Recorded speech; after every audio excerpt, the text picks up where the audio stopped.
Assalamualaikum warahmatullahi wabarakatuh. Hello everyone, bagaimana kabarnya hari ini? Alhamdulillah, baik-baik saja ya.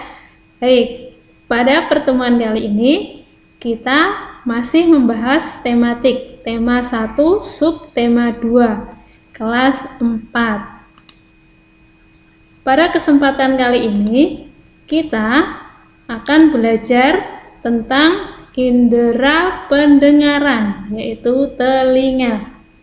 Telinga itu memiliki fungsi sebagai alat pendengaran, tapi juga sebagai pengatur keseimbangan. Sebagai alat pendengaran, telinga memiliki peran yang penting dalam membantu proses komunikasi antara seseorang dengan orang di sekitarnya. Oke. Yang pertama, nanti kita mau bahas bagian telinga dan fungsinya. Dari yang terluar dulu, yaitu daun telinga. Fungsi dari daun telinga adalah untuk menangkap getaran bunyi. Selanjutnya, bagian telinga kedua yaitu liang telinga, yang berfungsi sebagai untuk meneruskan bunyi ke telinga tengah. Bagian selanjutnya adalah gendang telinga. Fungsinya gendang telinga yaitu untuk menerima getaran bunyi dari daun telinga dan meneruskannya ke tulang pendengaran yang ada di belakangnya. Kemudian bagian selanjutnya tulang pendengaran berfungsi untuk meneruskan getaran bunyi ke koklea. Nama lain dari koklea adalah rumah siput. Nah, tulang pendengaran ini ada 3 jenisnya. Yang pertama ada tulang martil, kemudian ada tulang landasan, yang ketiga ada tulang sanggurdi. Nah, ini ketiga tulang ini termasuk tulang pendengaran. Selanjutnya bagian telinga yang lain ada saluran setengah lingkaran. Saluran setengah lingkaran berfungsi untuk membantu mempertahankan keseimbangan tubuh.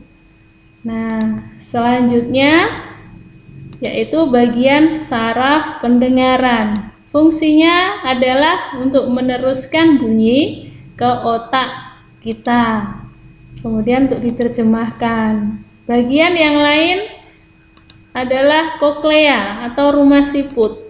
Ini berfungsi untuk menerima dan meneruskan bunyi ke saraf pendengaran. Selanjutnya bagiannya adalah saluran eustasius. Saluran eustasius berfungsi menghubungkan telinga tengah dan faring. Faring itu adalah bagian yang menghubungkan mulut dan kerongkongan. Kemudian proses mendengar bunyi. Mendengar bunyi yang dimulai dari adanya getaran dari sumber bunyi. Ya, ada sumber bunyi dari luar, kemudian masuk, ditangkap oleh daun telinga. Kemudian setelah itu gelombang bunyi masuk melalui liang telinga yang di tengah itu. Ya, setelah dari liang telinga, dia akan mengenai bagian telinga yang bernama gendang telinga. Ya, gelombang bunyi menggetarkan gendang telinga.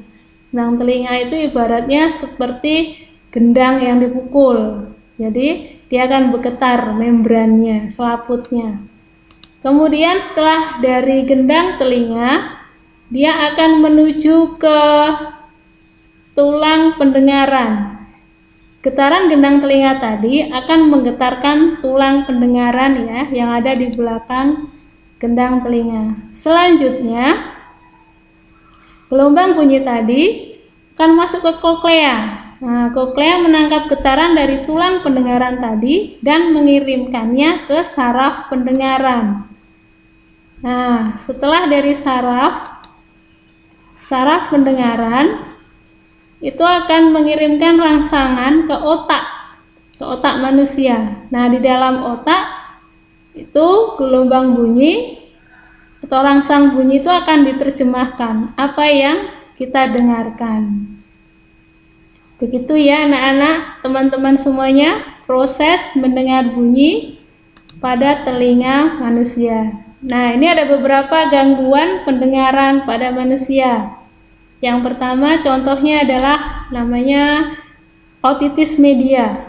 Itu disebut juga radang telinga tengah. Itu sakit infeksi atau peradangan pada telinga tengah. Kemudian ada otoklerosis, itu nama lain dari kelainan pada pertumbuhan tulang pendengaran. Itu contoh dari gangguan pendengaran manusia. Nah, supaya telinga kita tetap sehat, ada beberapa hal yang perlu kita perhatikan. Nah, cara merawat telinga supaya telinga kita sehat. Yang pertama, menghindari mendengar bunyi yang terlalu keras ya. Kalau ada bunyi yang keras, kita usahakan tutup telinga kita dengan bahan-bahan peredam suara. Kemudian yang kedua, tidak memasukkan benda tajam ke dalam telinga. Ini berbahaya sekali. Hati-hati, jangan sampai terjadi. Yang ketiga, jika mengalami gangguan pendengaran, segeralah periksa ke dokter THT.